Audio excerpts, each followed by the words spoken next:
Hi there, it's Liz Yuille from Old Staples Crafts. Thank you very much for joining me again today on our 13 Days of Halloween series. Today's project is this one. I've actually got it full of really exciting tissue paper, but it's a little bag. This is actually cased from the annual catalogue on page 22. The team are doing a whole challenge at the moment around casing the catalogue.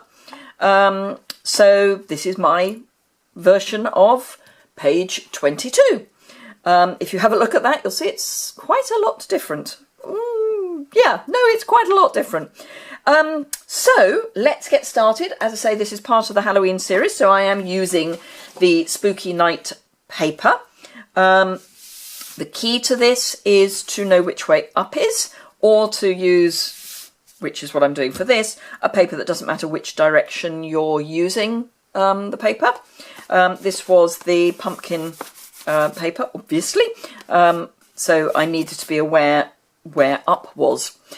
Anyway, enough procrastination. Let's get started on this. The paper is 10.5 by 7 inches. I will have the dimensions on my blog post, which is linked below. So don't worry about those too much.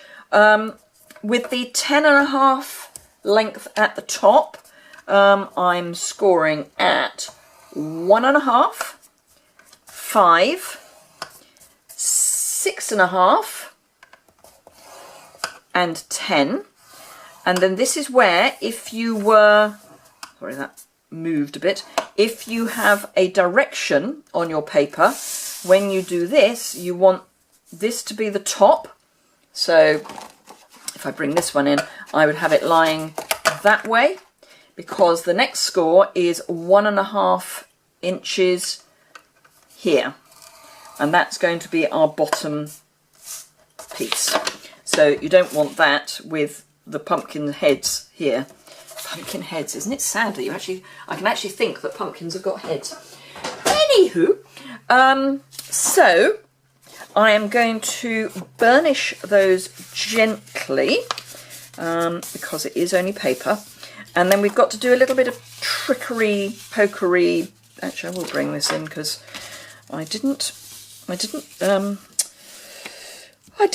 what's the word? Score, that's the word I'm seeking. Score them terribly heavily. So I'm going to just give them a light burnish. Had I scored them a bit better, I wouldn't have needed to. I could have just done it with my fingers. But there we go. So, as I say, we're going to do a little bit of jiggery-pokery because I've cut a window. So, what I need to work out, this is my side piece here. So this is my front.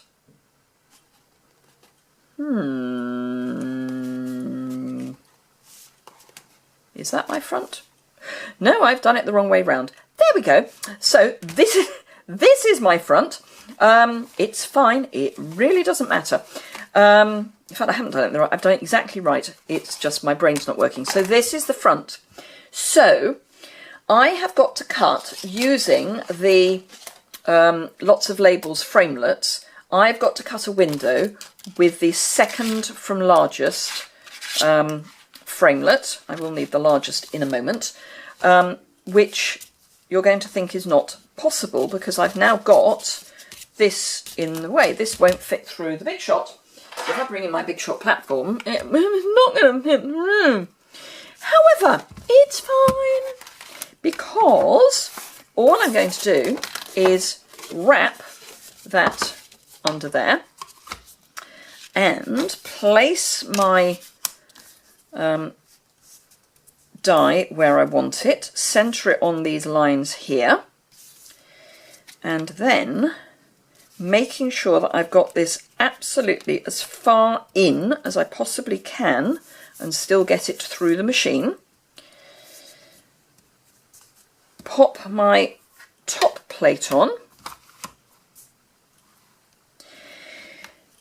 take a deep breath and feed this through the Big Shot.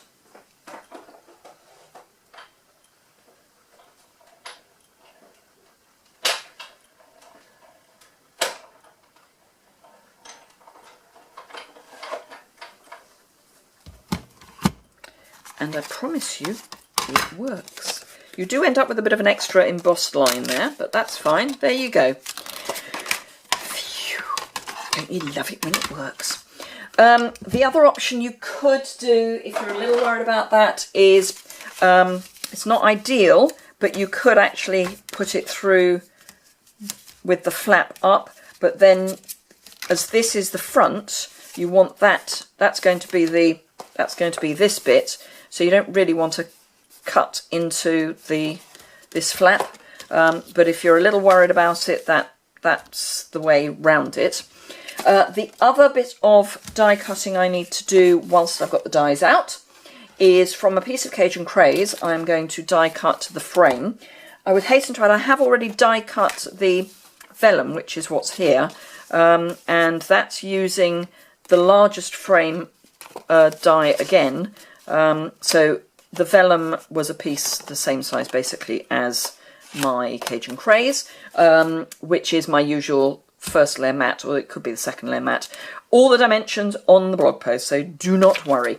So to get the frame, let's bring back in my magnetic plate. Going to pop that on there, and I'm going to have it at a slight angle. It just feeds through the machine better, and then this just pops inside, and you just want it to be as square on the outer frame as you can possibly get it. If you need to, you can add a bit of washi tape, or if you don't have the magnetic platform, you can stick these two dies together with a bit of washi tape, then pop that on top and through the big shot.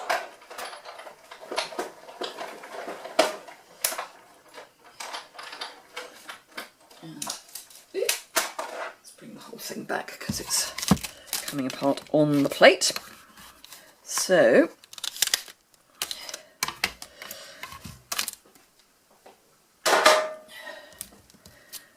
that is our frame. So this is actually scrap.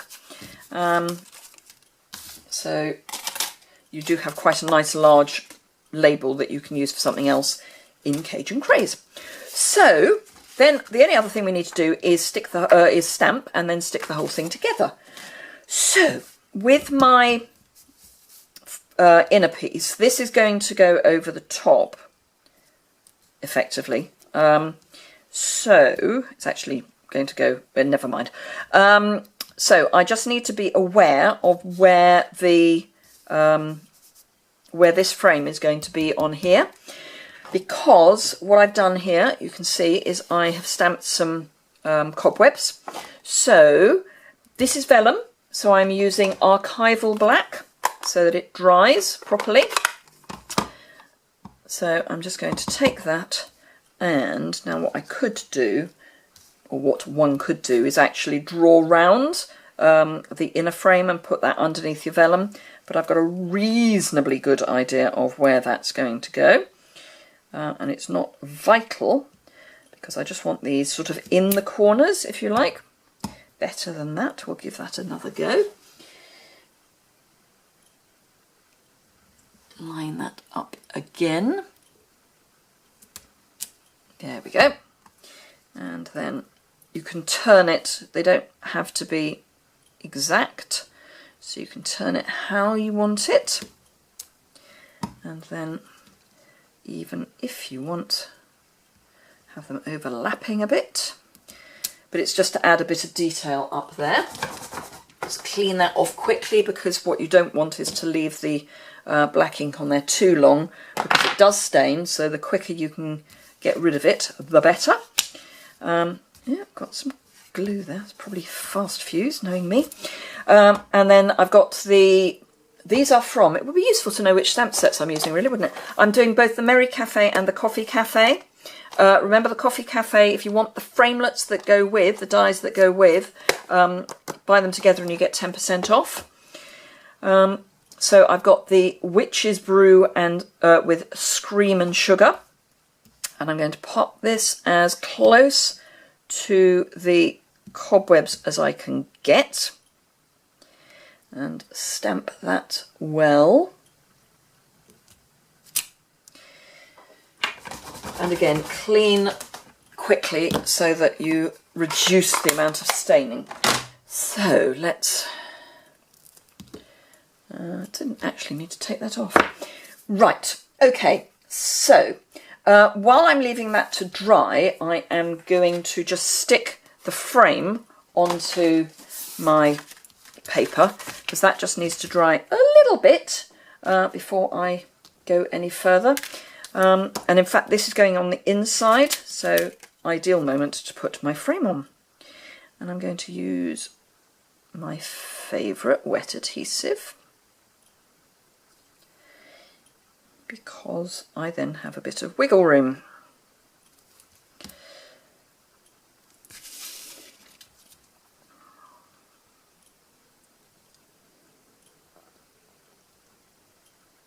You can tell I'm concentrating, can't you? Silence. Silence is golden, so they say. So there we go, that's that stuck down. And the other thing that I need to do whilst it's all drying is the clip at the top. This is one of our lovely library clips. So I've got a piece of the vintage lace ribbon. I think ribbon is possibly the wrong term, but you know what I mean. And all I'm going to do is find the middle, tie that in a half knot,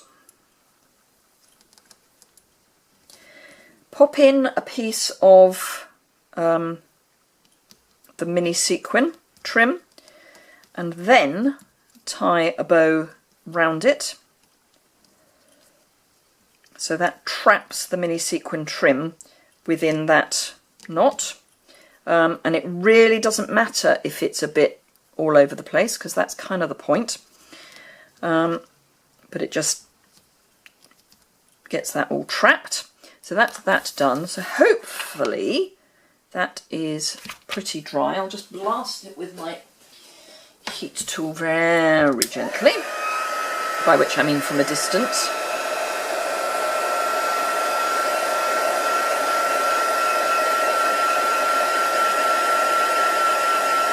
And this is where I do waft. Oh, right. So that's that. So, move the tripod, why don't I? Okay, so final thing to do whilst that's setting properly is I've got the real red Stampin' Right marker and the black Stampin' Right marker. The real red at the moment comes in a duo with the old olive. And the black you can get as a single anyway. What I'm going to do is turn over my stamping and just add a bit of colour to the back of the cobwebs. Now the thing to remember is that when you do this, the front is actually a lot paler. So it looks very, very dark on the back, but on the front it will look paler.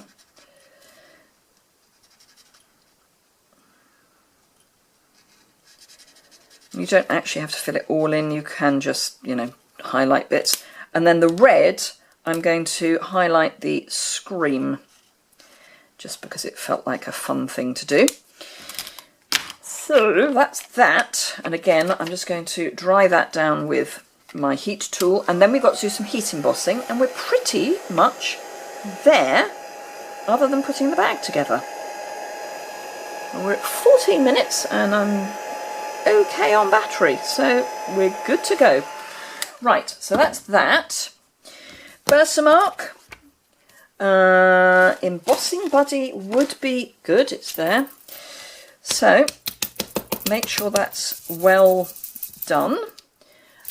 And I'm taking the wooden cup from the coffee cafe. And again, I've got to just be aware that some of this is going to be hidden, so I'm coming up as high as I can onto the sugar and the Scream and Sugar, and then stamp that down. Make sure you give it a good press. This is where you might want your piercing mat. This has got foam behind it, so it acts as a piercing mat. And the mere fact that that took some effort to get it off means it must have stamped reasonably well. Copper embossing powder.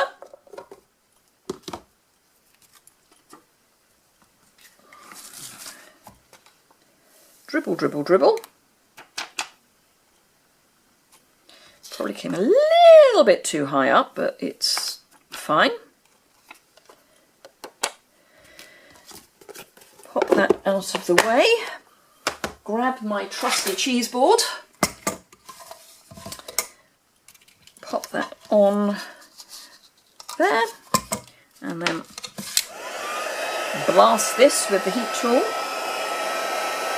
Now it will have a tendency to want to curl up a bit. And what you will find is that on vellum it actually melts, once it gets going, it melts really fast. So don't be tempted to hang about with it.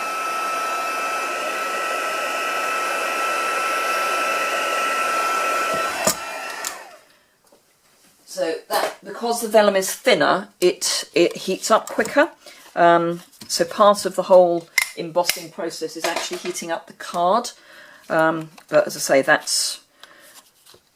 this doesn't take so long to heat up. So I'm going to put some fast fuse. I'm going to bring in my silicone mat for this. I'm going to put some fast fuse just round the edge. Whoops. And I want it coming over the edge because I don't actually need that much. And then I can just roll that into the middle.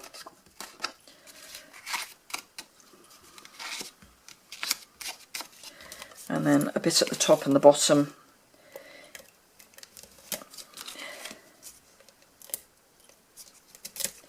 And the reason it's stringing is because I'm using the silicone mat, because it's kind of going, I'm not sticking to anything. Why am I not sticking to anything? Just check that you have actually got fast fuse down. Yep. And then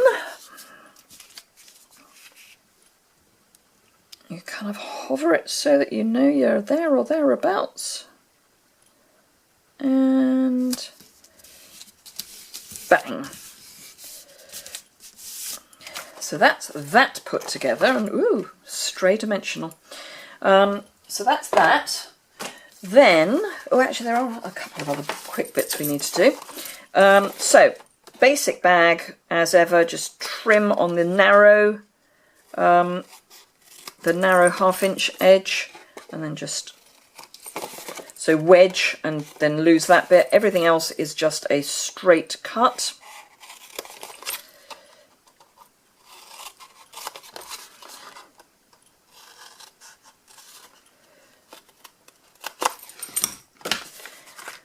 Fast fuse down the side.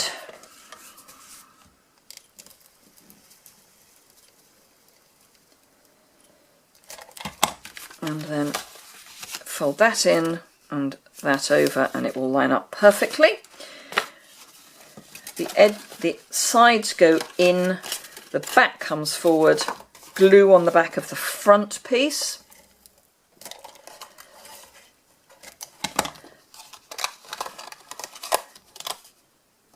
And pull that up, and then just make sure that's stuck down. If you want, you could have added extra glue to your flaps, to your side flaps. This I'm just going to squeeze to give that shape there. That then goes on the front. Obviously you need to fill it to make it completely woof. And then I have got an offcut of the cat's and no mouth. So I'm just going to, this is the cat paper, which works perfectly with the cat punch.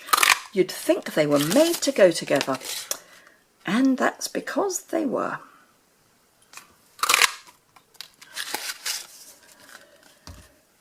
So we can pop one there and one there. And if you want, you can put a hat on one of them, or you could put one there and one there. So yeah, but I think I'll do that. So I'm just going to run some fast fuse, can't see it for looking, across the bottom of the black one first, and then, whoops, the back of the pumpkin pie one. I'll pop that just a little bit further forward. You could pop that one up on dimensionals if you wanted. And there you go, 2 bags. This, I cut pumpkins out of this paper and just lifted those up with dimensionals. This one is just the punch. Anyway, I hope you enjoyed that. As I say, page 22 of the annual catalogue. Oh, helps if you could see it properly. This is my case of that. The World Card Making Day offer is now gone, but the Designer Series paper, buy 3 get a 4th free of the selected Designer Series papers, runs until the end of October, as does my Merry Patterns giveaway. If you're in the UK and you place an order with me, for every £25 you spend between the beginning of September and the end of October, you will get an entry to get one of these free. Otherwise, if your order is £250 or more, place that in my online store and you will get one of these free with that, as well as your stamping rewards. Whoa, that's everything just fallen down off the shelf. Apologies for that, it's the ghosts. What else?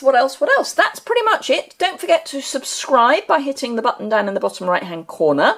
Then you'll get to see more madness from me as it comes out. There's also a little bell that gives you the notifications. That's a kind of new feature on YouTube. So don't just subscribe. If you want the notifications, you have to hit the bell as well. And I will come back tomorrow with more of our 13 days of Halloween. Bye bye.